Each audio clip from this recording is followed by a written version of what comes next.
Beslidhja nisi mirë fazën e dytë të kampionatit duke arritur një fitore të pastër 3-0 ndaj Basanias në ndeshjen e luajtur në stadiumin e qytetit të Lezhës. Skuadra vendase e mori kontrollin e lojës që në minutat e para, duke dominuar si në posedim ashtu dhe në ndërtimin e aksioneve sulmuese. E përsia u konkretizua në minutën e 16, kur Jasmin Raboshta u tregua i saktë nga pika bardhe e penaltis, duke zhbllokuar rezultatin dhe duke i dhënë qetësi lojës së Beslidhjes. Pas golit të parë, vendasit vijuan të ushtrojnë presion të vazhdueshëm, ndërsa Basania u përpoq të reagonte, por pa arritur të krijojë raste të pastra shënimi.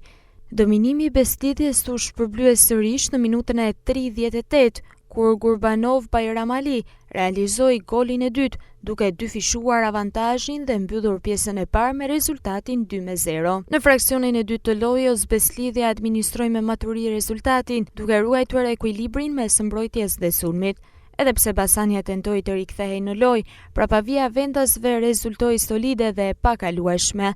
Goditja përfundimtare erdhi në minutën e 88, kur Ruben Danaj shënoi golin e tretë, duke vullosur fitoren e Beslidhjes. Them se pjesën e parë ishte një ndeshje luftueme dhe mendoj se terreni na tregoi se nuk mund të bëjmë atë futbollin ton cilësor, jo vetëm për ne, por edhe për skuadrën kundërshtare, sepse ka pas këto ditë shira të fortë në Lezhë dhe megjithatë ne u munduam me mbyll ndeshjen pjesën e parë. Shënuam 2 gola, por ishte kishte 2 luftime, pra ishte një sfidë e cila u luftua nga dy ekipet. Normalisht cilësitë që kemi në skuadër bajnë dallimin, patëm edhe pjesën e parë 2 rastet e cilat ndoshta të ishin pak më koncis mund ta thellonim rezultatin. Gjithsesi jam i kënaqur me seriozitetin që treguan ndjem fush, pra nuk ka rëndësi se ke përballë, por duhet të fokusohemi dhe të përqendrohemi tek ndeshjet si të gjitha njësoj.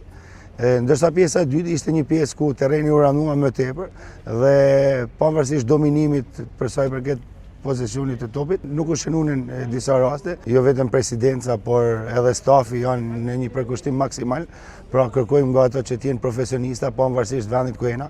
Unë mendoj se duke filluar nga i pari tek i fundit nuk e kemi vendin në këtë kategori, pra mendojmë se duhet jemi një kategori më lart. Dhe kështu që ne duhet ta marrim seriozisht çdo ndeshje dhe të jemi në çdo seancë servitore serioz, por edhe në çdo paraqitje serioz. Me këto 3 pikosh, Beslidhja u shkëput nga rivalët direkt për vendin e parë, Sopoti dhe Shiroka, duke hedhur një hap të rëndësishëm për ecurinë e fazës së dytë të kampionatit.